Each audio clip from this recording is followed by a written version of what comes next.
Assalamu alaikum. Today I'm going to discuss the lecture that is financial markets. But before starting the lecture, I would like to recall the previous lecture. In the previous lecture, we discussed about the financial crisis. We discussed that how financial crisis occur, and then we discussed the concept of monetary policy, its tools, tactics. We discussed that why monetary policy is important for the economic growth. While discussing the goals of monetary policy, we examined that monetary policy plays an important role in achieving the high employment rate. हमने बात की थी कि जब आपकी monetary policy expansionary है, क्योंकि expansionary monetary policy में ये होता है कि आपकी जो मनी सप्लाई है वो इंक्रीज हो जाती है. जब मनी सप्लाई इंक्रीज होगी, इट मींस कि आपकी कॉरपोरेशंस उन सबको सप्लाई ऑफ मनी जो है वो है, अवेलेबिलिटी ऑफ फंड्स भी है, तो that is used to reduce the unemployment. उसके बाद हमने देखा था कि जो मॉनेटरी पॉलिसी है उसका एक और इम्पोर्टेंट फैक्टर हमने देखा था, वो ये था कि stability in the financial markets. क्योंकि आपको पता है किसी भी कंट्री की इकोनॉमी के ऊपर उसकी मार्केट्स का एक बहुत डायरेक्ट इन्फ्लुएंस है. क्योंकि मार्केट्स जब तक स्ट्रांग नहीं होंगी, आपकी मार्केट स्टेबल नहीं होंगी, तो कोई भी कंट्री जो है वो अपनी इकोनॉमिक ग्रोथ या उसकी साइक्लिक परफॉर्मेंस ऑफ इकोनॉमी को चेक करें तो वो इम्प्रूव नहीं हो सकती जब तक उस कंट्री की फाइनेंशियल मार्केट स्टेबल नहीं होंगी. तो हमने ये देखा था कि मॉनेटरी पॉलिसी कैसे स्टेबिलिटी ऑफ फाइनेंशियल मार्केट्स में इम्पोर्टेंट रोल प्ले करती है. Then monetary policy is very much important in controlling the interest rate. As you all know that we discussed in the previous lectures that how interest rate is important for the economy, household, or at any level interest rate is most important factor. Then monetary policy का जो सबसे important role था वो यही था कि वो आपके इंटरेस्ट रेट को कंट्रोल करेगा. उसके बाद मॉनेटरी पॉलिसी आपकी इन्फ्लेशन को कंट्रोल करती है. ये तमाम वो फैक्टर्स हैं जिनमें monetary policy plays very much important role in achieving these goals. उसके बाद हमने बात की थी कि मॉनेटरी पॉलिसी में हमने टूल्स की बात की थी. अगर हम टूल्स की बात करें तो मॉनेटरी पॉलिसी में 3 बेसिक टाइप ऑफ टूल्स हैं. One is open market operation, other is reserve requirement, and third one is the interest rate or fund rate. अब ओपन मार्केट ऑपरेशन क्या है? Open market operation is a place where the buying and selling of the securities took place. ठीक है, अब open market operation में क्योंकि buying and selling of securities हो रही है, तो अब ओपन मार्केट ऑपरेशन जब सिक्योरिटीज परचेज हो रही है या बाय कर रही है, तो it means it directly influences the rate. क्योंकि जब आपकी, अगर आप देखें कि आपकी सिक्योरिटीज की जो परचेजिंग है वो एक्सीड कर जाती है एज कंपेयर टू सप्लाई, तो आपका जो इक्विलिब्रियम पॉइंट है वो इफेक्ट करेगा. क्योंकि इक्विलिब्रियम पॉइंट वो पॉइंट है जहां पे quantity demanded of the reserves equal to quantity supply of the reserves. जब आपका इक्विलिब्रियम पॉइंट इफेक्ट करेगा, आपकी प्राइसेस रिफ्लेक्ट चेंज होंगी, और जब प्राइसेस चेंज होंगी तो आपका रेट चेंज होगा. तो इसलिए जो ओपन मार्केट ऑपरेशन है that directly influences the reserve requirement as well as the interest rate. फिर हमने बात की थी ओपन मार्केट ऑपरेशन की, उस टूल में वो कैसे काम करता है. वहां पे हमने एक डेस्क की बात की थी. डेस्क क्या होता है? जिस तरह हमने कहा था कि आप इकोनॉमिक्स में आप लोग पढ़ते हैं कि market is a place where buyer and seller meet to make the transaction. देखिए, मार्केट क्या होती है? मार्केट एक ऐसी जगह होती है जहां पे बायर्स एंड सेलर्स मिलते हैं. Same in the case a desk is a place where the buying and selling of the securities took place. इसको हम डीलिंग डेस्क भी कह सकते हैं. और इस तरह के बहुत से डेस्क, अगर हम किसी भी ऑर्गेनाइजेशन में जाएं, बैंक में जाएं, तो वहां पे डेस्क बने होते हैं, काउंटर डेस्क या इंफॉर्मेशन डेस्क. अब डेस्क में क्या होता है? ट्रेडिंग डेस्क बेसिकली किसे कहते हैं?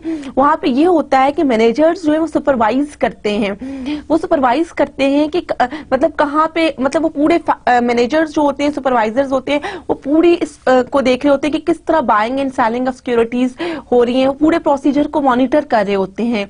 उसमें वो क्या करते हैं? वो डिफरेंट स्टेप्स होते हैं. फर्स्ट स्टेप अगर हम देखें तो सबसे पहले वो क्या करते हैं कि जो पिछले दिन का जितना भी परचेजिंग एंड सेलिंग हुई है उसको देखते हैं. फिर वो देखते हैं कि कौन कौन से वो फैक्टर्स हैं जो चेंज होंगे, फॉरकास्ट करते हैं. और in the end they anticipated the short term factors that is going to influence rate. फिर हम देखें फिर उनकी कॉन्फ्रेंस होती है, फिर वो इलेक्ट्रॉनिकली ट्रैप्स की बात हमने की थी कि ट्रैप्स द सिस्टम जो इलेक्ट्रॉनिकली जिसमें डेस्क के अंदर पूरी इन अ मिनट एक सिंगल ट्रांजैक्शन होती है। उसके बाद हमने बात की थी आपकी डिस्काउंट विंडो की बात की थी, हमने डिस्काउंट लोन्स की बात की थी। हमने इन सब केसेस में देखा था कि किस तरह वहां पे मॉनेटरी पॉलिसी इफेक्ट कर रही है और किस तरह आपकी कंट्री में मनी सप्लाई इंक्रीज और डिक्रीज हो रहा है, क्योंकि मॉनेटरी पॉलिसी का जो बेसिक फंक्शन है वो यही है, in order to control the supply of money. उसके बाद हमने बात की थी यूरोपियन सेंट्रल बैंक की, कि यूरोपियन सेंट्रल बैंक अगर हम देखें तो उसकी मॉनेटरी पॉलिसी को वो सेम तरीके से कंट्रोल करते हैं जिस तरह फेडरल रिजर्व सिस्टम करता है। लेकिन जहां पे डिफरेंस आता है यूरोपियन सेंट्रल बैंक में और फेडरल रिजर्व सिस्टम में वो ये कि यूरोपियन सेंट्रल बैंक का सिंगल हायरार्किकल मैंडेट है। वो क्या है कि आपने खाली अपनी एम्प्लॉयमेंट को देखना है। लेकिन अगर हम फेडरल रिजर्व सिस्टम की बात करें तो उनके दो फंक्शंस है कि आपने अपनी मैक्सिमाइजिंग एम्प्लॉयमेंट ड्यूअल मैंडेट जिसे कहते हैं और साथ साथ इंटरेस्ट रेट को भी देखना है। उसके अलावा हमने बात की थी कि आपकी यूरोपियन सेंट्रल बैंक और इन दोनों के डिफरेंस को देख लिया कि फेडरल रिजर्व सिस्टम कौन से स्टेप्स लेता है, कि what are the measures that is federal reserve system is going to control the monetary policy and how European central bank controls the monetary policy. उसके बाद हमने डिफरेंट इन्फ्लेशन टारगेटिंग की बात की थी। हमने कहा था कि इन्फ्लेशन टारगेटिंग में कौन से वो 5 फैक्टर्स हैं, हमने उनको डिस्कस किया था। लेटर हमने डिस्कस किया था कि न्यूजीलैंड इज अ कंट्री जिसने सबसे ज्यादा इन्फ्लेशन टारगेटिंग की। फिर यूनाइटेड किंगडम, ये क्यों हुई थी? बेसिकली इन्फ्लेशन टारगेटिंग इसलिए हुई थी कि वो अपने एम्प्लॉयमेंट को इम्प्रूव कर सकें। फिर हमने डिफरेंट फैक्टर्स देखे थे कि एम्प्लॉयमेंट को कंट्रोल करते हुए हमने बात की थी टाइम इनकंसिस्टेंसी की। फिर हमने देखा था कि मॉनेटरी पॉलिसी कैसे टाइम इनकंसिस्टेंसी को देखता है। ये हमने तमाम फैक्टर्स जो हैं वो डिस्कस किए थे अपने प्रीवियस लेक्चर में। और जो प्रीवियस लेक्चर था वो तमाम का तमाम मॉनेटरी पॉलिसी के बारे में था, लेकिन उसमें यह था कि हमने थोड़ा सा उसके टूल्स पे देखा, हमने ग्राफिकली एनालिसिस किया। This is all about the previous lecture. अगर अब तक आपको कोई भी यहाँ पे कोई क्वेश्चन हो, क्योंकि आज हम जो टॉपिक स्टार्ट करने जा रहे हैं वो थोड़ा सा डिफरेंट है, क्योंकि मैंने आपको शुरू में भी बताया था, स्टार्ट में भी, और मैं अभी दोबारा आपको रिकॉल कराती हूँ कि बेसिकली जो फाइनेंशियल इंस्टीट्यूशंस का कोर्स है इसका पर्पस ये है कि सब डिवाइडेड है इनटू फर्दर सेक्शंस। एक तो सबसे इंपॉर्टेंट जो आपको नाम डिपिक्ट कर रहा है, हम इंस्टीट्यूशंस की बात करेंगे, फाइनेंशियल इंस्टीट्यूशंस को, और हमने देखा भी था। लेकिन जब हम फाइनेंशियल इंस्टीट्यूशंस की बात करते हैं तो उसमें आपकी, क्योंकि इंस्टीट्यूशंस तब तक काम नहीं कर सकते जब तक मार्केट्स नहीं होंगी, तो इसलिए फाइनेंशियल मार्केट्स का टॉपिक हमने देखा। फिर हम जब मार्केट की बात कर रहे थे तो हम क्योंकि स्ट्रक्चर ऑफ मार्केट की बात कर रहे थे, आप लोगों को याद होगा जब हमने स्ट्रक्चर ऑफ मार्केट को देखा तो हमने डेट वर्सेस इक्विटी मार्केट की बात की थी। जब हम डेट मार्केट की बात करते हैं तो अब तो माशाल्लाह आप सबको समझ आ गई होगी बहुत अच्छी तरह कि डेट मार्केट में यू हैव टू पे the cost of boring, that is the interest rate. फिर हमने देखा था कि इंटरेस्ट रेट किस तरह चेंज होता है, हमारी इकोनॉमी को कैसे इफेक्ट करता है, उसके डिटर्मिनेंट्स क्या हैं। इंटरेस्ट रेट के बाद हमने मार्केट्स और इंस्टीट्यूशंस को देखा। फिर हमने ये देखा कि जो अब आप इंस्टीट्यूशंस की बात करते हैं, फिर वहां पे मार्केट्स की बात की तो वहां पे मॉनेटरी पॉलिसी का कंसेप्ट आया। बैंक्स की बात की, क्योंकि बैंक्स जो है वो सबसे फॉरमोस्ट फाइनेंशियल इंस्टीट्यूशंस कंसीडर किए जाते हैं। बैंक्स को डिस्कस करते हुए हमने सेंट्रल बैंक को देखा, हमने फेडरल रिजर्व सिस्टम को देखा कि उसका स्ट्रक्चर क्या है, उसके अंदर उसकी हायरार्की क्या है, उसमें कितने मेंबर्स हैं, वो किस तरह अपना काम करते हैं। देन लेटर ऑन हमने यूरोपियन सेंट्रल बैंक को देखा, हमने बैंक ऑफ जापान को देखा, बैंक ऑफ इंग्लैंड को देखा। ये तमाम डिफरेंट बैंक्स को हमने एक ओवरव्यू लिया। उसके बाद क्योंकि जो सेंट्रल बैंक या फेडरल रिजर्व सिस्टम है उनका जो इम्पोर्टेंट टास्क है वो है मॉनेटरी पॉलिसी। फिर हमने मॉनेटरी पॉलिसी के ऊपर बात की, उसके टूल्स देखे, उसके टैक्टिक्स देखे। फिर हमने ये देखा कि फेडरल रिजर्व सिस्टम क्या करता है और यूरोपियन सेंट्रल बैंक क्या करता है। फिर हमने उसकी बात की कि उसके अंदर ओपन मार्केट ऑपरेशन है, उसके अंदर रिजर्व रिक्वायरमेंट है, उसके ऊपर इंटरेस्ट रेट है, इन तमाम फैक्टर्स को देखा। Today I am going to share with some other interesting topic, that is the 5th section, that is the money markets. As you recall from the previous lecture, आप सबको याद होगा जब हमने previous lecture में बात की थी और in the very first lecture या second lecture जहाँ पे हमने an overview of the financial markets को discuss किया था, उसमें जब हम financial market की definition को discuss कर चुके थे, हमने वहां पे स्ट्रक्चर को देखा था। स्ट्रक्चर में हम देखा था कि मार्केट्स को कैटेगराइज किया जा रहा है 4 टाइप्स में। उसकी एक इंपॉर्टेंट टाइप थी money market versus capital market. आप लोगों को पता होगा उधर हमने सिर्फ इसको थोड़ा सा देखा था कि मनी मार्केट्स जो होते हैं वो शॉर्ट टर्म लोन्स के लिए होता है, कैपिटल मार्केट जो है लॉन्ग टर्म लोन्स के लिए। लेकिन आज हम देखेंगे कि मनी मार्केट्स होती क्या है बेसिकली, इसकी डेफिनेशंस को देखेंगे, इसके कंसेप्ट को देखेंगे, इसकी इंपॉर्टेंस को देखेंगे, फंक्शंस देखेंगे, फिर हम देखेंगे कि कौन कौन से इंस्ट्रूमेंट्स जो मनी मार्केट्स में यूज होते हैं। Let's start the new topic. अगर मनी मार्केट के कंसेप्ट को बताने से पहले मैं आप लोगों के साथ एक सिंपल सी एक केस स्टडी शेयर करूंगी। आप इसको केस स्टडी कह सकते हैं कि मनी मार्केट बेसिकली है क्या। देखिए, मनी मार्केट के कंसेप्ट को देखने के लिए हम Microsoft, a very well known company, all of you are very much aware from the name Microsoft। अगर हम उसकी एनुअल रिपोर्ट उठा रहे, आप लोगों को पता होगा कि एनुअल रिपोर्ट क्या होती है। एनुअल रिपोर्ट ये होती है कि उसमें कंपनी के बारे में, आपकी कंपनी के बारे में डिपेक्ट किया जाता है, उसका मिशन क्या है, उसका विजन क्या है, उसके ऑब्जेक्टिव्स क्या हैं। क्योंकि हमारा टॉपिक ये नहीं है इसलिए मैं आपको ज्यादा नहीं बताती, लेकिन एनुअल रिपोर्ट में आपको जो सबसे इंपॉर्टेंट इन्फॉर्मेशन मिलती है वो आपके एसेट्स एंड लायबिलिटीज, आपके एक्सपेंसेस। हम वहां से ये देख के बता सकते हैं कि क्या कंपनी जो है वो इस कंडीशन में है कि वो अपने एक्सपेंसेस को फुलफिल कर सकेगी। लेकिन वो क्यों इंपॉर्टेंट होती है? अगर कोई कंपनी बोरो करती है लोन्स, तो बैंक उसको कैसे लोन देंगे? बैंक्स देखेंगे कि क्या वो कंडीशन में है कि वो लोन्स को वापस कर सके। इन तमाम फैक्टर्स को देखने के लिए एनुअल रिपोर्ट बनाई जाती है। खैर, हम जब एनुअल रिपोर्ट देख रहे थे माइक्रोसॉफ्ट की, तो उसमें हमने देखा कि शॉर्ट टर्म सिक्योरिटीज जो है उसमें $25 बिलियन है। फिर हमने देखा कि कुछ कैश पड़ा हुआ है, कैश इक्विवेलेंट्स बड़े हुए $6 बिलियन के। अब ये क्वेश्चन मेरा ये होता है कि माइक्रोसॉफ्ट ने क्यों कैश इन हैंड और मार्केटेबल सिक्योरिटीज रखी। हम जब बार बार प्रीवियस लेक्चर्स में भी थोड़ा बहुत डिस्कस किया और करंट एसेट्स से के बारे में भी, और आप लोग क्योंकि मास्टर्स इन बिजनेस एडमिनिस्ट्रेशन के स्टूडेंट्स हैं तो आप लोगों को बहुत अच्छी तरह पता होगा कि एसेट्स एंड लायबिलिटीज के बारे में। तो देखिए, अब सवाल ये होता है कि माइक्रोसॉफ्ट ने क्यों नहीं, मतलब कैश इन हैंड क्यों रखा है। आपको पता है कि जब आपकी कैश इन हैंड या कैश पड़ा हुआ है तो वो आपको कोई भी प्रॉफिट वगैरह नहीं दे रहा होता, मतलब आपका वो आइडियल सिचुएशन में ऐसे ही रखा होता है। क्योंकि अगर आप बैंक में डिपॉजिट कराते हो तो आप इंटरेस्ट रेट अर्न कर सकते हो, आप इन्वेस्टमेंट कर सकते हो।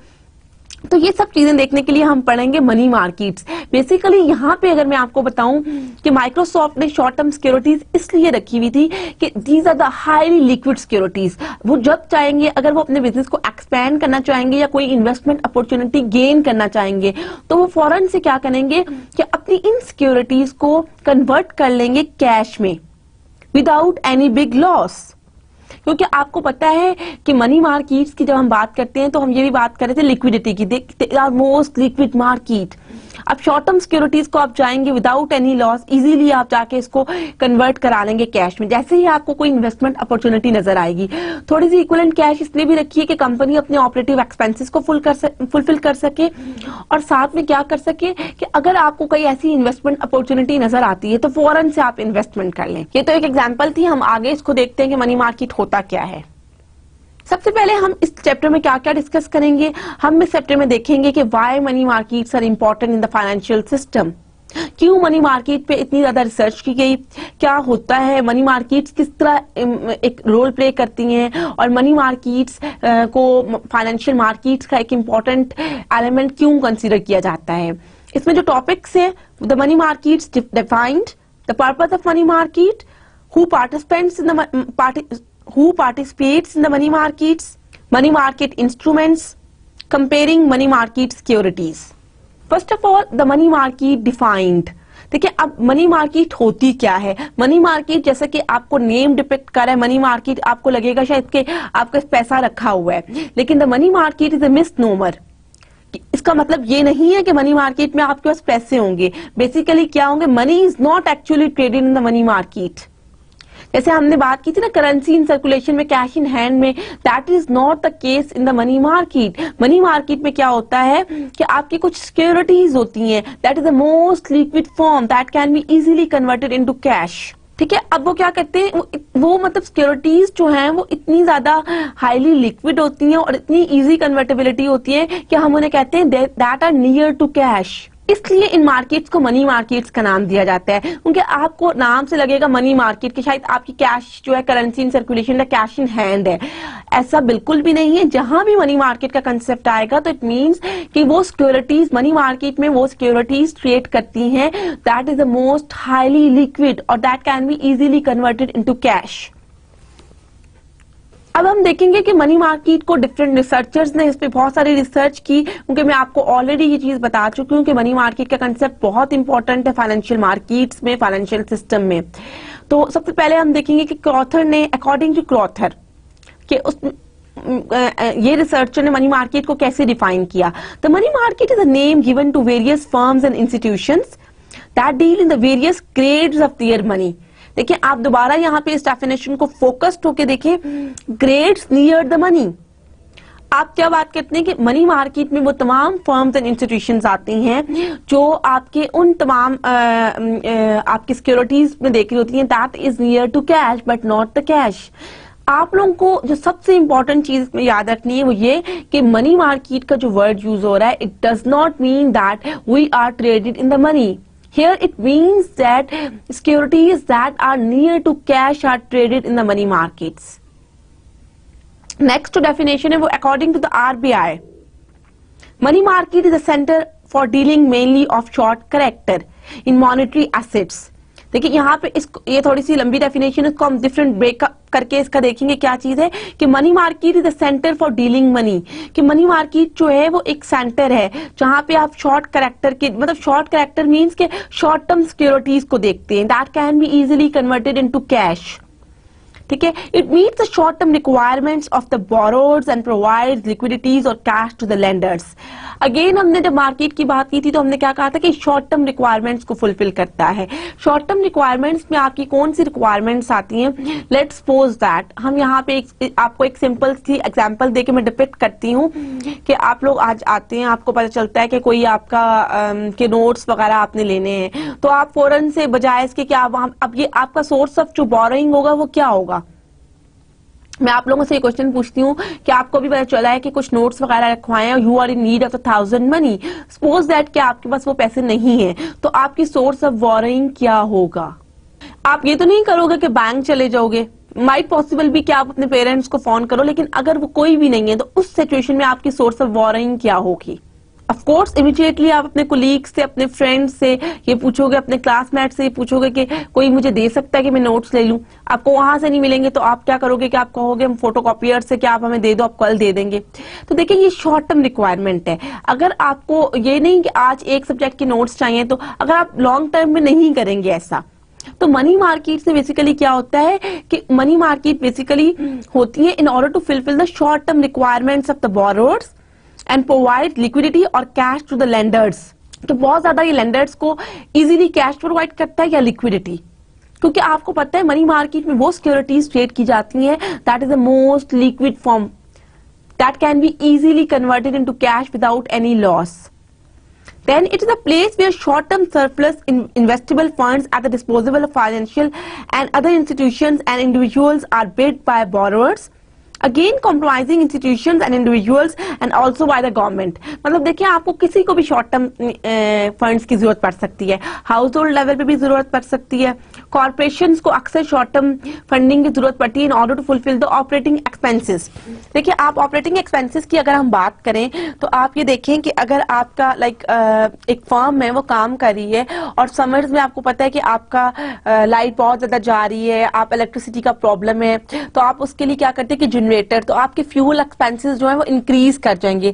माइट पॉसिबल भी कंपनी उस टाइम इस कंडीशन में नहीं है कि वो अपने फ्यूल एक्सपेंसेस को फुलफिल कर सके, तो वो फौरन से क्या करेगी, शॉर्ट टर्म बोरिंग की तरफ जाएगी। तो शॉर्ट टर्म बोरिंग क्या है कि मनी मार्केट से, कि वो शॉर्ट टर्म उसकी रिक्वायरमेंट है, लॉन्ग रन में वो हो सकता है उसके लिए कोई लॉन्ग रन में वो ये देखें कि हम कोई एनर्जी प्लांट वगैरह लगा लेते हैं, क्योंकि एनर्जी क्राइसिस अभी फोरकास्टिंग है, तो ये उसका लॉन्ग टर्म प्रॉब्लम रिजॉल्व करने का तरीका है। लेकिन शॉर्ट टर्म में क्योंकि उसने अब जाहिर है अपना काम तो नहीं बन गया, अपने बिजनेस को चलाना तो है, दैट इज वाई हम कहते हैं कि companies are in need of the short term money, short term requirement in order to fulfil the operating expenses. Operating expenses basically day to day expenses को कहते हैं।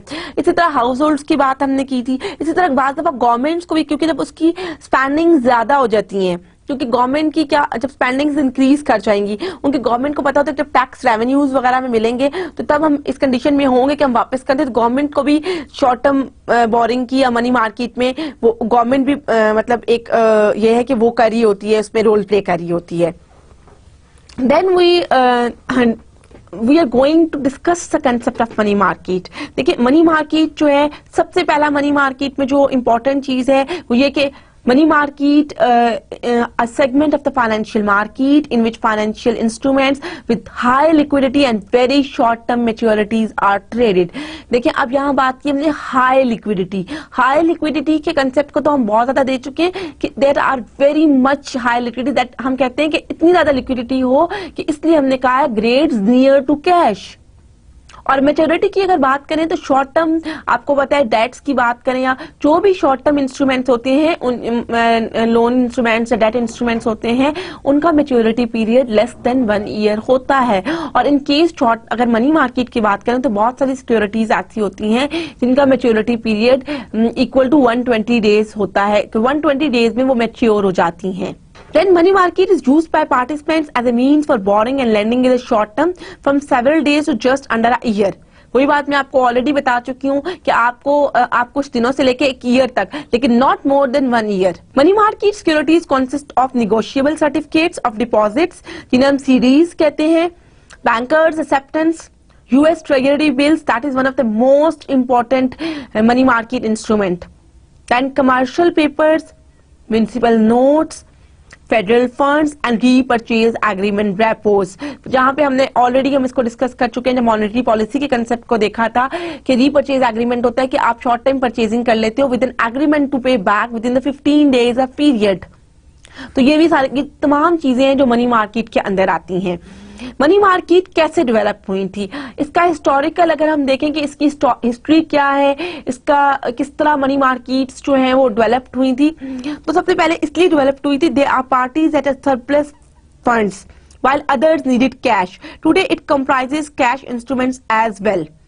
देखिए आपको पता है मनी मार्केट्स की जब हम बात करते हैं तो हमने शुरू में जब मार्केट्स को डिस्कस किया था तो हमने क्या कहा था, हमने कहा था markets are the financial markets are the markets in which the funds are transferred from the people who have excess funds or surplus funds to those people who have shortage of the funds। तो यहाँ पे वही concept आ रहा है, इसीलिए जो money market से, क्योंकि जब आप देखिए एक्सेस फंड्स तो हैं लेकिन आपको इमरजेंट नीड्स हो रही हैं, in that case money markets was developed. देखिए मनी मार्केट की हम 4 चीजें देखेंगे कि money market usually are used in large denominations. Money markets are usually sold in large denominations, that is 1 million or more। क्योंकि मनी मार्केट्स को इसलिए large denomination में किया जाता है सोल्ड क्योंकि they have an active secondary market. क्योंकि आप लोगों को ऑलरेडी ये कंसेप्ट पता होगा, that is one of the most important characteristic of the money market. क्योंकि जब हमने मार्केट्स को डिस्कस किया था तो हमने वहां पे प्राइमरी मार्केट और सेकेंडरी मार्केट को भी डिस्कस किया था।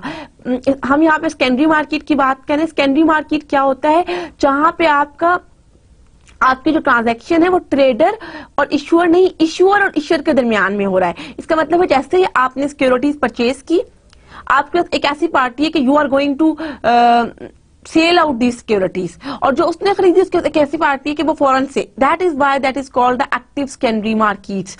लेकिन उसमें इंपॉर्टेंट चीज क्या है कि मनी मार्केट्स हमेशा सोल्ड होती है इन लार्ज डिनोमिनेशंस।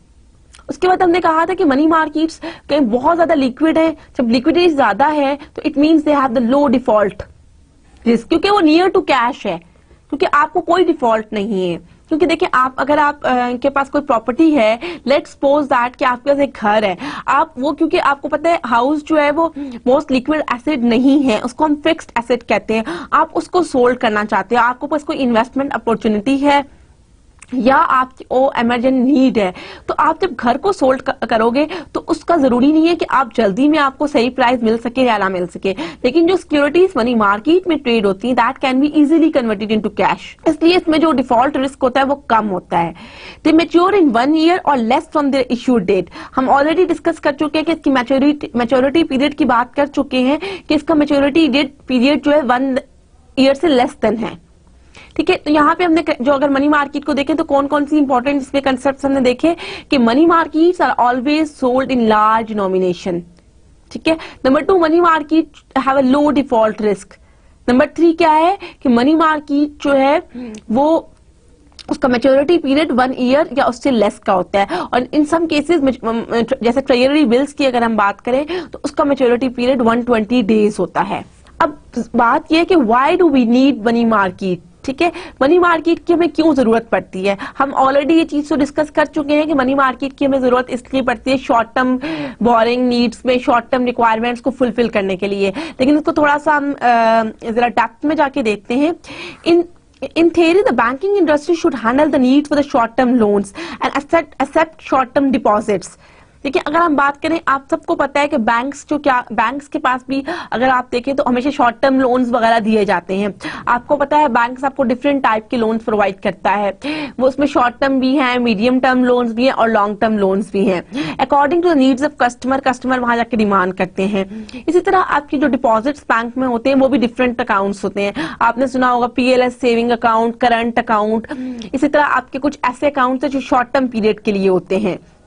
तो banks also have an information advantage on the credit worthiness of participants, क्योंकि जो बैंक्स के पास कस्टमर्स वगैरह आते हैं, बैंक्स को पता होता है कि कस्टमर्स की इंफॉर्मेशन होती है उनके पास। Banks do mediate between savers and borrowers, क्योंकि हमने बात की थी कि जो बैंक्स हैं ये are playing a role as a financial intermediary between a saver and the borrower. क्योंकि हमने देखा था कि आप एक डायरेक्ट फाइनेंसिंग की बात की थी, इनडायरेक्ट। जब हम इनडायरेक्ट फाइनेंसिंग की बात करते हैं तो फाइनेंशियल इंटरमीडिएरीज जो हैं that plays a most important role between the borrower and the lender. उन फाइनेंशियल इंटरमीडिएट में जो सबसे ज्यादा इंपॉर्टेंट रोल है वो बैंक प्ले करता है, क्योंकि जो अदर देन बैंक के जो फाइनेंशियल इंटरमीडिएट हैं जैसे इंश्योरेंस कंपनीज वगैरह, उनमें भी बैंक का ही रोल बेसिकली होता है, इसलिए बैंक को ज्यादा कहा जाता है। और बैंक का क्या होता है कि बैंक को इसलिए ज्यादा वो इंपॉर्टेंस है because they are heavily regulated. This creates a distinct low cost advantage for money markets over the banks. इसलिए मनी मार्केट्स को जो डेवलप करने की ज्यादा इंपॉर्टेंट थी, जरूरत थी, वो 1970 और 1980s में हुआ था। 1970s में जब आपकी इंटरेस्ट रेट और 1987 में बूम, मतलब इंटरेस्ट रेट चेंज हो गया था। जब इंटरेस्ट रेट देखें आपको इंक्रीज होता है तो आपके बोरोवर्स आपसे बोरो नहीं करते हैं, क्योंकि आपको पता है कि आपको एक इंटरेस्ट रेट पे करना है और डिपॉजिटर्स भी चाहते हैं कि हम कहीं ऐसे इन्वेस्ट करें। तो उस वक्त जो है मनी मार्केट डेवलप हुई थी, बेसिकली वहां से मनी मार्केट की जरूरत बनी थी। अब हम देखेंगे फंक्शंस ऑफ मनी मार्केट। सबसे पहले बात क्या है, वही बात कि हम मार्केट की बात करें तो हम ये कह ही नहीं सकते कि मार्केट जो है वो इकोनॉमी में कोई रोल प्ले नहीं करती। Money market is going to play an very much important role in the economy. इसके बहुत सारे फंक्शंस हैं। अगर हम बात करें बहुत सारे, सबसे पहले कि ये लिक्विडिटी प्रोवाइड करता है बैंक्स को, बिजनेस कॉर्पोरेशंस को, non banking firms, financial institutions को, अदर फाइनेंशियल इंस्टीट्यूशंस को। वन बाय वन हम देखते हैं। The major functions are discussed as follows.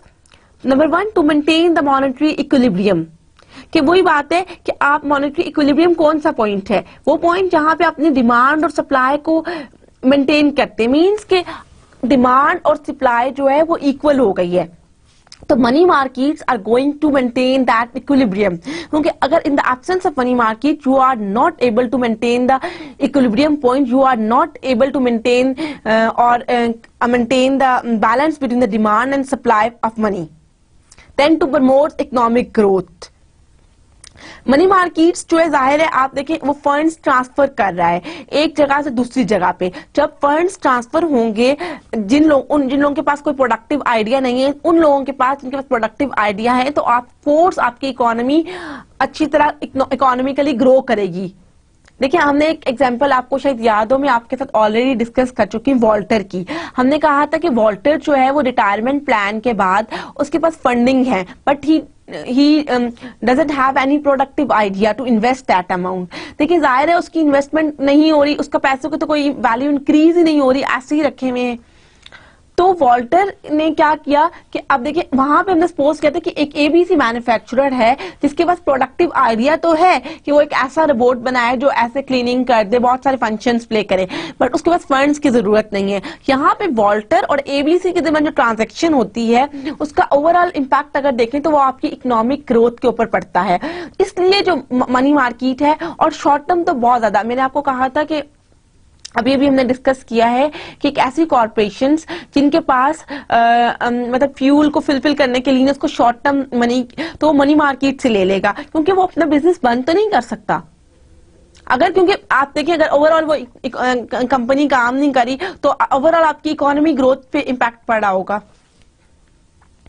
Then to provide help to traders and investors, हम ऑलरेडी इसको डिस्कस कर चुके हैं कि मनी मार्केट्स जो है वो शॉर्ट टर्म फाइनेंसिंग करता है टू ट्रेड एंड इंडस्ट्री, क्योंकि अगर जब तक वो शॉर्ट टर्म फाइनेंसिंग नीड्स नहीं प्रोवाइड करेगा, फुलफिल करेगा कंपनी की, तो trade and industry is not able to perform its function. It provides facility of discounting bills of exchange for trade and industry. Then to help in implementing monetary policy. आप लोगों को last time में बता चुकी हूँ already कि money market का monetary policy होती क्या है, बेसिकली सप्लाई ऑफ मनी. ठीक है, तो जब तक आपकी मनी सप्लाई नहीं होगी तो मॉनेटरी पॉलिसी काम नहीं कर सकेगी.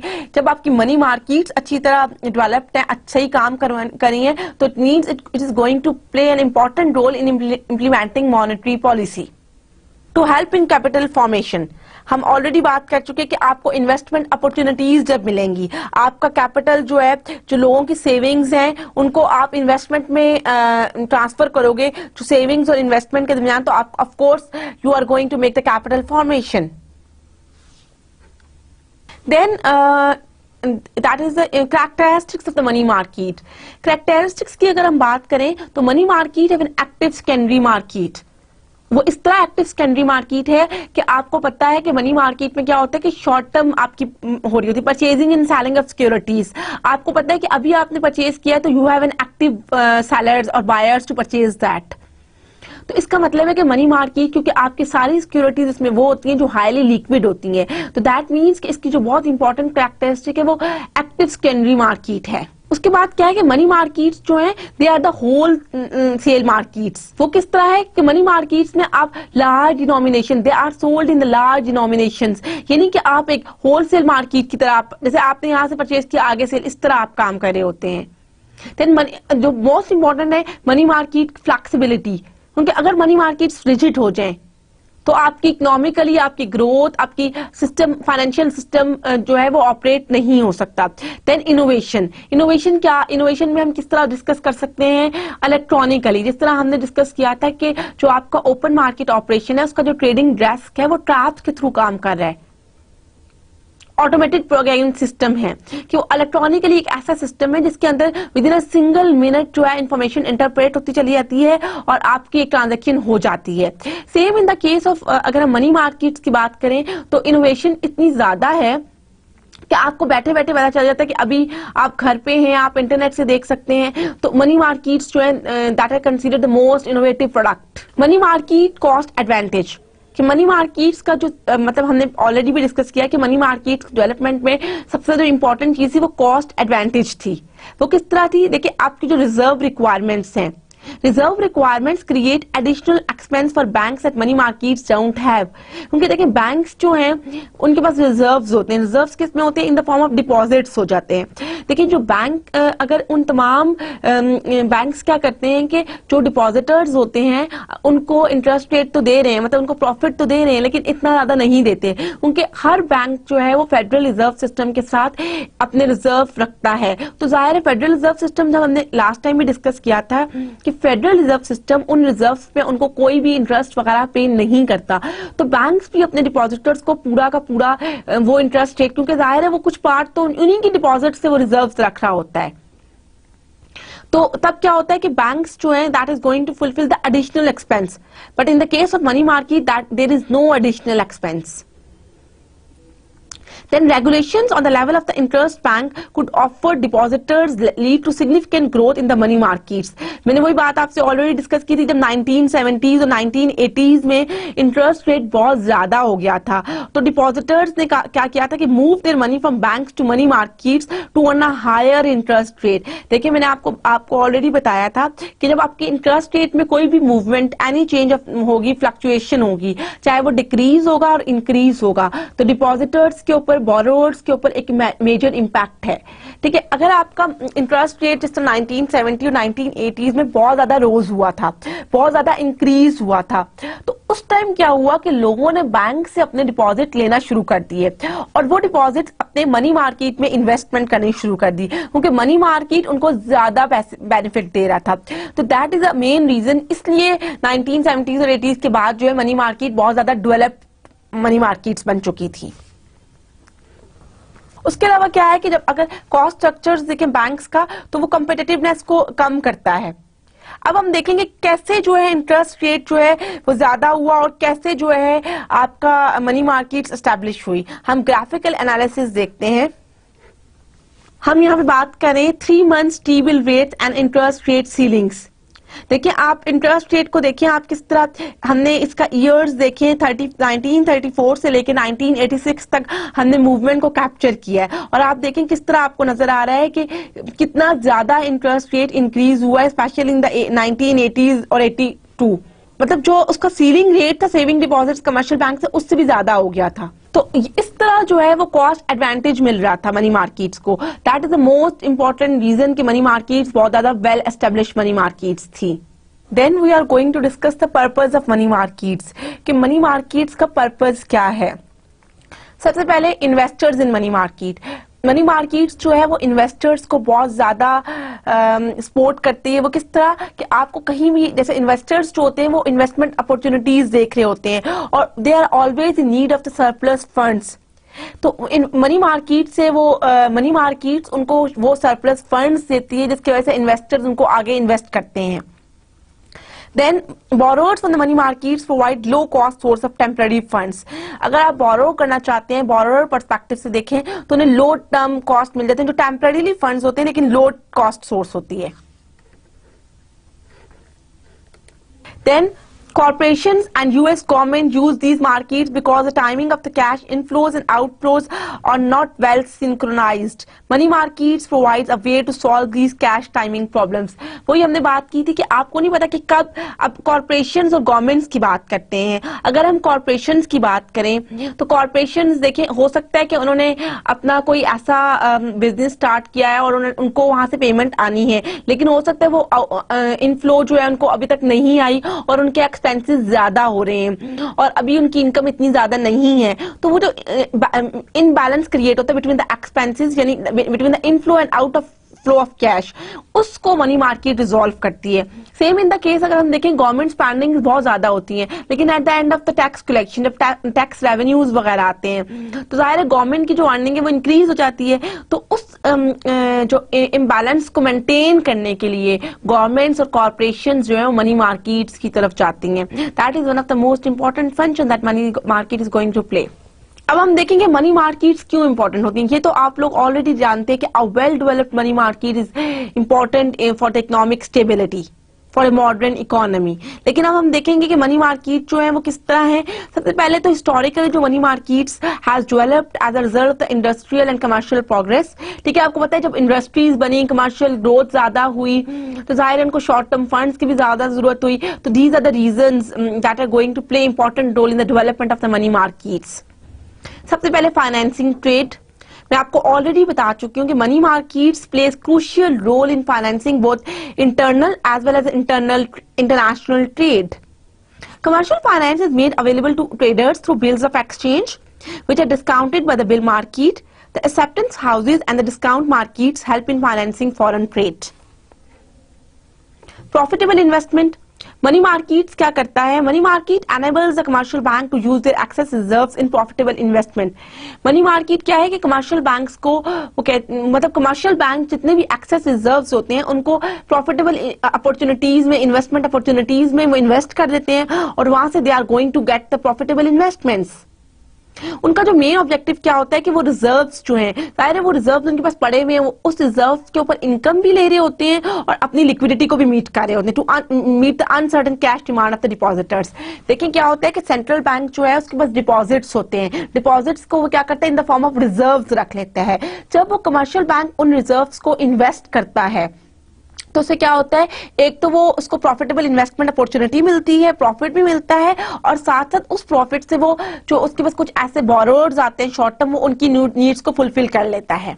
सबसे ज्यादा short term bills of exchange की बात करते हैं इसमें क्योंकि that is most highly liquid and can be easily converted into cash.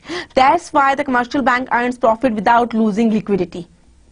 Self sufficiency of commercial bank, हमने ऑलरेडी बात की थी कि developed money markets helps the commercial banks to become self sufficient in situation of emergency. When the commercial banks have scarcity of the funds they need not approach the central bank and borrow at a higher interest rate. They can meet their requirements by recalling their old short-term loans from the money market.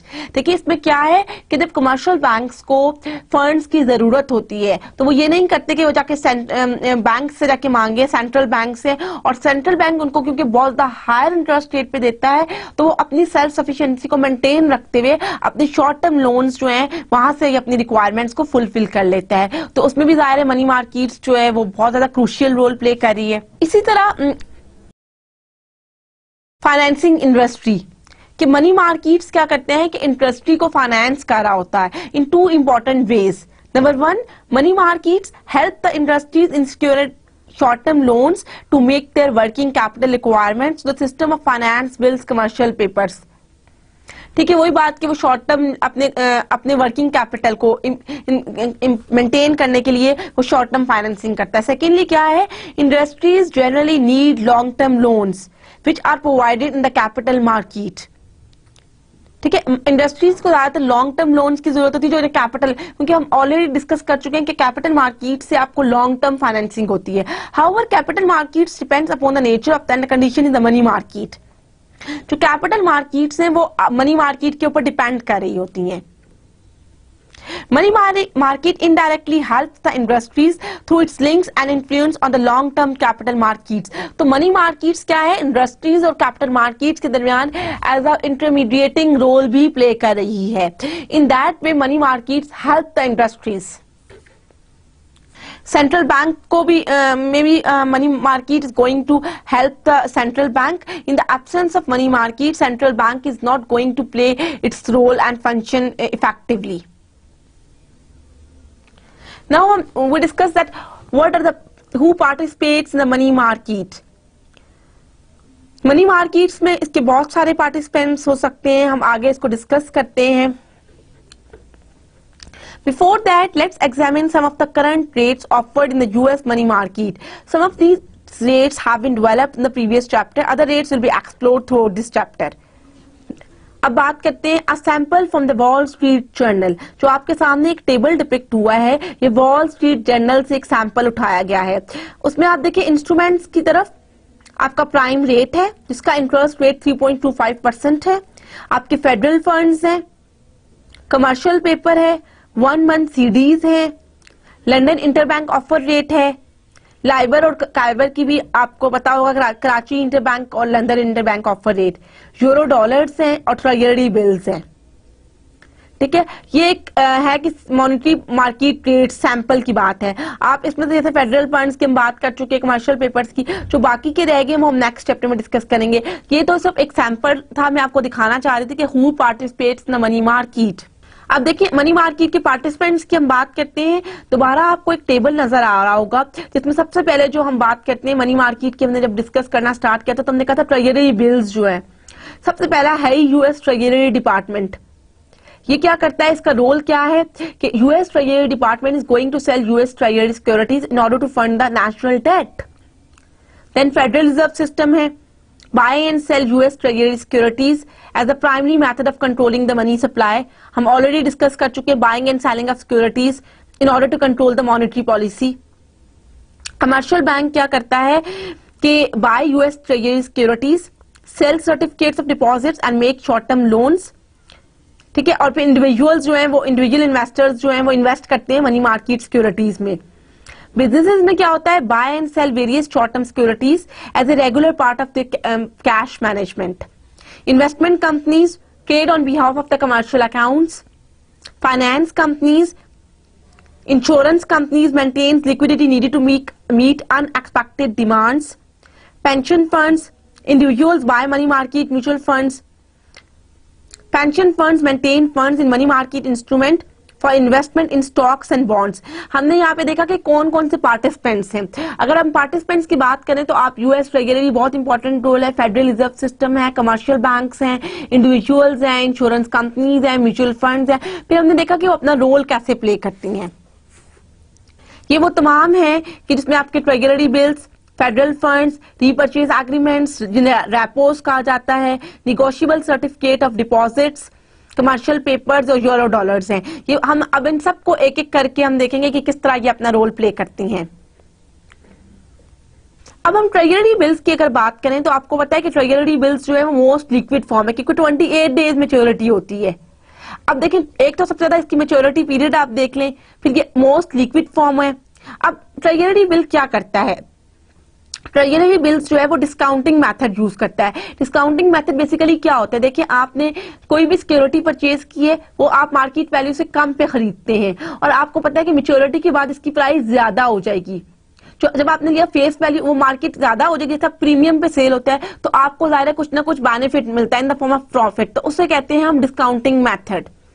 When an investor pays less for the security, then it will worth when it matures. An increase in the price provides a return. देखा, मैंने आपको already बताया कि investor जो security purchase करता है वो कम कीमत पे करता है, और जब उसको सेल करता है तो उसको रिटर्न मिलता है। That return is called the profit. और ये अक्सर शॉर्ट टर्म सिक्योरिटीज में होता है, because they often mature before the issuer can mail out interest cheques. अब हम यहाँ पे बात करते हैं, ये जो आपको स्लाइड नजर आ रही है, ये है कि आपने 28 डेज का ट्रेजरी बिल था, जिसकी पेमेंट आपने की $996.37, यानी ये आपकी फेस वैल्यू है। ठीक है, फिर क्या है कि it is worth $1,000 eight maturity. अब इसकी मेच्योरिटी पीरियड पे आप $1,000, देखिए मार्केट प्राइस इसको कहा गया है कि ये मार्केट प्राइस है इसकी। What is it's discount rate? तो आपने क्या किया, आपने देखा कि आपने फेस वैल्यू को पुट किया, आपने देखा कि इसकी मेच्योरिटी जो प्राइस थी वो डाली, और आपने फॉर्मूला पुटअप किया, और आपने डिस्काउंट रेट निकाली। आपको पता चला कि इसका जो इंटरेस्ट रेट है वो इतने के ऊपर ये मैच्योर हो रही है।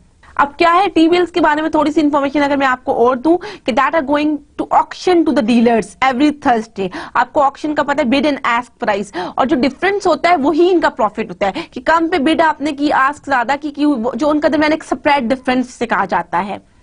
The treasury may accept both competitive and non-competitive bids, and the price everyone pays is the highest yield paid to any accepted bid.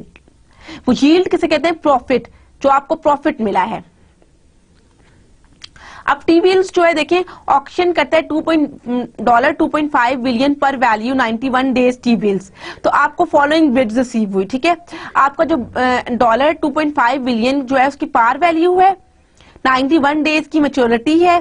पहली जो बिड आपको मिली वो है $500 मिलियन, बिड प्राइस क्या थी। फिर second $750 million, third $1.5 billion, then $1 billion, then $600 million. The treasury also received $7 million in non-competitive bids. Who will receive T-bills? What quantity and what price? देखिए, आपने कहा कि कौन टी बिल्स रिसीव करेगा। आपको क्या नजर आ रहा है यहाँ से क्या नजर आ रहा है कि आप देखिए, अगर आप बात करते हैं competitive and non competitive bids की, तो ट्रेजरी की जो एक्सेप्टेबल जो फॉलोइंग बिड्स होंगी वो ये होंगी: $500 मिलियन, $600 मिलियन, $650 मिलियन। ये आपके सामने एक और मैंने टेबल आपको दिखाया कि भी वॉल स्ट्रीट जर्नल से लिया गया है कि रिसेंट बिल ऑक्शन रिजल्ट्स। ये 28 डेज है, उसकी इश्यूअर डेट देखिए, उसकी मैच्योरिटी डेट देखिए, डिस्काउंट रेट, इन्वेस्टमेंट रेट। तो यहाँ से आपको एक क्लियर पिक्चर पता चलती है कि डिफरेंट टाइप की सिक्योरिटीज थी। किसी की मैच्योरिटी पीरियड 28 डेज है, किसी का 91 डेज है, किसी का 182 डेज है। तो डिफरेंट पीरियड्स डिपेक्ट कर रहे हैं कि किस तरह डिफरेंट इनमें फ्लक्चुएशंस आ रही हैं।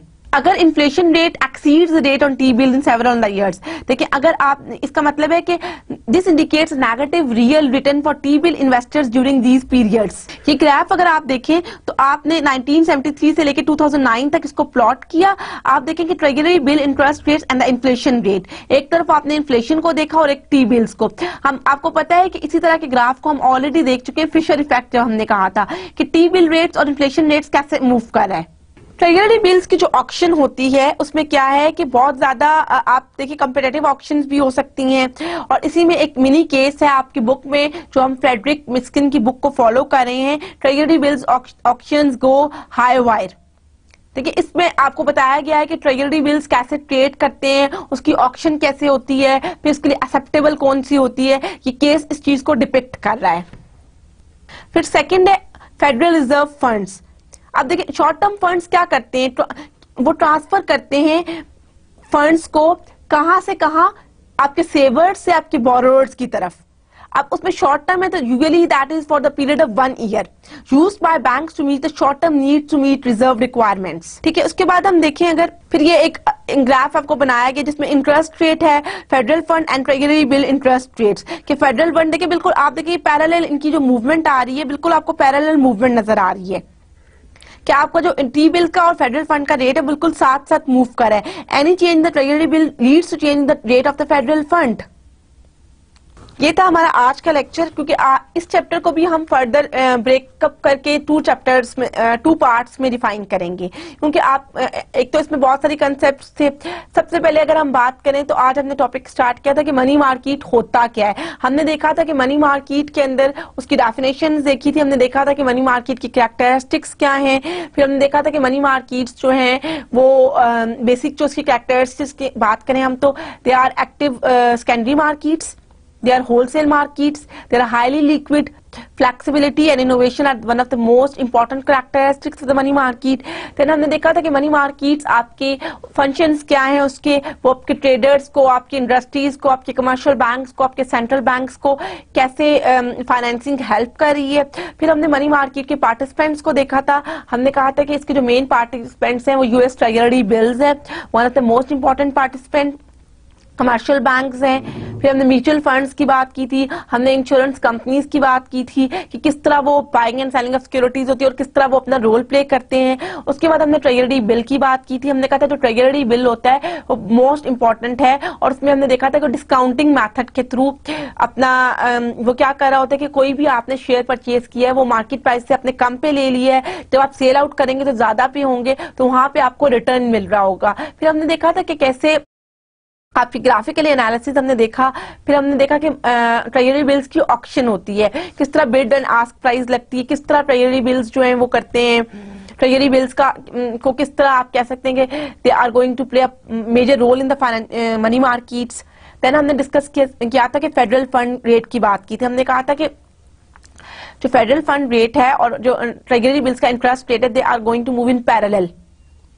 इसके बाद हम जो आपका यहाँ तक आज जितना भी टॉपिक था वो मनी मार्केट के बाद, आज की जो मेन हमने देखा था वो टॉपिक्स थे कि आपने पर्पस देखा, फंक्शंस देखा, आपने देखा कि मनी मार्केट काम किस तरह करती है, मनी मार्केट डेवलप किस तरह हुई।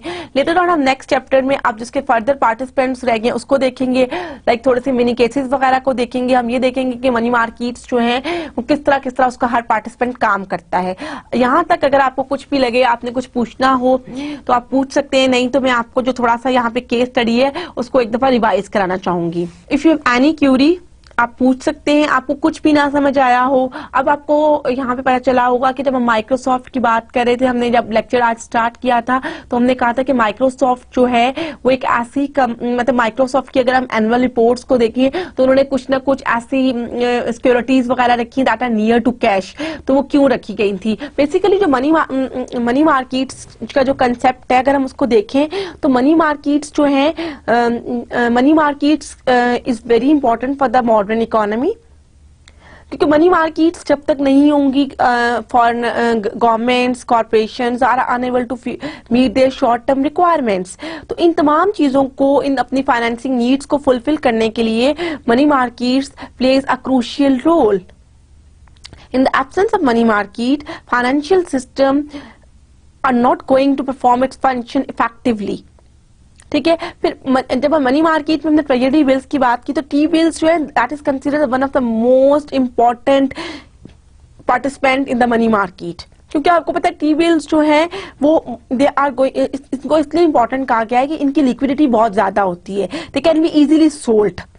जब लिक्विडिटी ज्यादा है तो आपका डिफॉल्ट रिस्क कम है, जब डिफॉल्ट रिस्क कम है, लो डिफॉल्ट रिस्क है, तो कस्टमर्स या जो लोग हैं वो भी ज्यादा टी बिल्स में इन्वेस्ट करना चाहेंगे। ठीक है, उसके बाद देखिए अगर आप मनी मार्केट्स की हम यहाँ बात करें, अगर हम इसको देखें कि लॉन्ग रन में थोड़ा सा हम मतलब अपने ब्रॉडर विजन में देखें तो मनी मार्केट्स जो है ये मॉनेटरी पॉलिसी में भी बहुत ज्यादा इंपॉर्टेंट रोल प्ले करती हैं। Money markets plays crucial role in implementing the monetary policy, क्योंकि जो मॉनेटरी पॉलिसी है उसमें क्या हो रहा है, buying and selling of securities और आपकी मनी सप्लाई को कंट्रोल किया जा रहा होता है via buying selling of securities. तो जब तक मनी मार्केट्स नहीं होंगी, मनी मार्केट्स इफेक्टिवली काम नहीं कर रही होंगी, आपकी सप्लाई ऑफ मनी नहीं होगी तो मॉनेटरी पॉलिसी कैसे बनेगी। तो इसलिए मनी मार्केट्स का जो है मॉनेटरी पॉलिसी पे भी एक इम्पॉर्टेंट रोल है। फिर मनी मार्केट्स देखें आपके कमर्शियल बैंक्स के साथ किस तरह उनकी किस तरह फाइनेंसिंग नीड्स को फुलफिल करती है। हमने देखा था यहाँ पे कि सेल्फ सफिशिएंसी की बात की थी जब सेंट्रल बैंक कमर्शियल बैंक्स को मतलब जरूरत होती है शॉर्ट टर्म की, तो वो ये क्या करते हैं कि वो मनी मार्केट्स में अपनी जो पुरानी सिक्योरिटीज होती हैं उनको सेल आउट करते हैं बजाय इसके कि वो फेडरल रिजर्व सिस्टम या कहीं और से बोरो करें। तो मनी मार्केट का ओवरऑल हमारी इकोनॉमी के अलावा मतलब इसके बहुत ज्यादा अगर इसके बेनिफिट्स देखे जाएं तो आपके इंडिविजुअल्स पे हैं, आपकी कॉरपोरेशंस पे है, आपकी गवर्नमेंट पे है, आपकी इकोनॉमी पे है, आपकी मॉनेटरी पॉलिसी पे है। तो मनी मार्केट्स के अगर वेल डेवलप्ड नहीं है किसी कंट्री की, उसकी इकोनॉमी की जो स्टेबिलिटी है और उसकी इकोनॉमी डेवलपमेंट जो है वो बहुत ज्यादा बुरी तरह इन्फ्लुएंस करेगी। तो अगर आप देखें कि आप चाहते हैं कि आप अपनी कंट्री में स्टेबिलिटी लाएं तो आपको इसके लिए बहुत ज्यादा जरूरी है कि आप अपनी मनी मार्केट्स को डेवलप्ड करें। ऑल्दो के 1970 और 1980 के बाद जब इंटरेस्ट रेट बहुत ज्यादा हुआ था तो मनी मार्केट्स जो है वो बहुत ज्यादा डेवलप्ड हुई थी, उनमें बहुत ज्यादा मेजर चेंजिंग्स आई थी। लेकिन उसके अलावा भी जरूरी है कि मनी मार्केट्स को उसकी रेगुलेशन जो मनी मार्केट को कंट्रोल करें ताकि उसके जितने भी ड्रॉबैक्स वगैरह हैं। अब लाइक जैसे हम अपनी इकोनॉमी की बात करते हैं तो अगर पाकिस्तान इकोनॉमी की बात करें तो पाकिस्तान आपको पता है कि अभी डेवलपिंग फेज में है, उसमें बहुत सारी चीजें ऐसी हैं। हमारी मनी मार्केट्स की बात करें तो वो इतनी ज्यादा डेवलप नहीं है। तो जरूरी है कि रिसर्चर्स इसके ऊपर रिसर्च करें, इकोनॉमिस्ट इसके ऊपर रिसर्च करें कि ऐसे कौन से फैक्टर्स हैं जिनको फोरकास्ट किया जा सकता है, जिनको एंटिसिपेट किया जा सकता है और वो आपकी मनी मार्केट्स की डेवलपमेंट में मेजर रोल प्ले करें। क्योंकि जब आपकी मनी मार्केट डेवलप्ड होंगी तो आपका फाइनेंशियल सिस्टम काम कर रहा होगा। और उसके अलावा अगर आप सबसे ज्यादा इंपॉर्टेंट चीज देखें तो मनी मार्केट्स जो हैं ये वो मार्केट्स हैं जहाँ पे फंड्स ट्रांसफर्ड होते हैं। जब आपकी जो है मनी स्टक हो जाएगी, मनी सर्कुलेशन नहीं होगी तो किस तरह कोई कंट्री काम करेगा। देखिए अब कॉर्पोरेशंस हैं, उनके पास वो अपने बिजनेस को डाइवर्सिफाई करना चाहते हैं, वो एक्सपेंड कर सकती हैं, उनके पास क्रिएटिव आइडियाज हैं, इनोवेटिव आइडियाज हैं जो आपकी कंट्री की डेवलपमेंट में बहुत ज्यादा रोल प्ले कर सकती हैं। लेकिन इन एब्सेंस ऑफ फंड्स तो वो नहीं कर सकेंगे। उसके अलावा देखिए मनी मार्केट्स का अगर मनी मार्केट्स डेवलप्ड होंगी तो कैपिटल मार्केट की तरफ बात आएगी। उनके जब मनी मार्केट्स डेवलप्ड नहीं है तो आपकी कैपिटल मार्केट्स किस तरह डेवलप होंगी।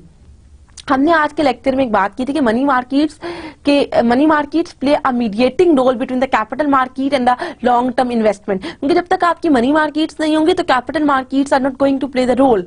तो ये तमाम चीजें जो हैं बहुत ज्यादा फैक्टर्स इंपॉर्टेंट हैं। अब कल का जो हमारा लेक्चर है, जो हम नेक्स्ट लेक्चर देखेंगे, हम मनी मार्केट के पार्टिसिपेंट्स को ही देखेंगे, जो उसके रिमेनिंग पार्टिसिपेंट्स हैं। जो हमने ऑलरेडी कहा था कि उसके जो रिमेनिंग पार्टिसिपेंट्स में हम देखेंगे कमर्शियल पेपर्स रह गया है। अभी तो हमने सिर्फ 3 डिस्कस किए हैं। हमने ट्रेजरी बिल्स और फेडरल फंड्स को देखा है। अब हम देखेंगे रीपर्चेज एग्रीमेंट्स, जो रेपोज हैं, buying and selling of securities, वो कैसे होता है, नेगोशिएबल सर्टिफिकेट्स ऑफ डिपॉजिट्स देखेंगे, कमर्शियल पेपर देखेंगे, यूरो डॉलर्स देखेंगे। इन तमाम चीजों को देखेंगे अपने नेक्स्ट चैप्टर में। अगर आपको आज के लेक्चर में कोई भी आपकी क्यूरी है तो आप पूछ सकते हैं। कोई आपका क्वेश्चन है, कोई आपके माइंड में आ रहा हो या आप अपने मनी मार्केट के कंसेप्ट को थोड़ा सा डिफाइन करना चाहें तो यू आर मोस्ट वेलकम। अब हम नेक्स्ट टाइम जब मिलेंगे तो हम अपने इस मनी मार्केट के टॉपिक को कंप्लीट करेंगे, जो इसके रिमेनिंग पार्ट्स वगैरह हैं वो देखेंगे, हम एक दफा रिवाइज भी करेंगे। लेकिन अगर अभी आपको कुछ पूछना है तो you are most welcome. I think this is all about today's lecture. Inshallah we will meet tomorrow with the new topics. Till that, Allah Hafiz.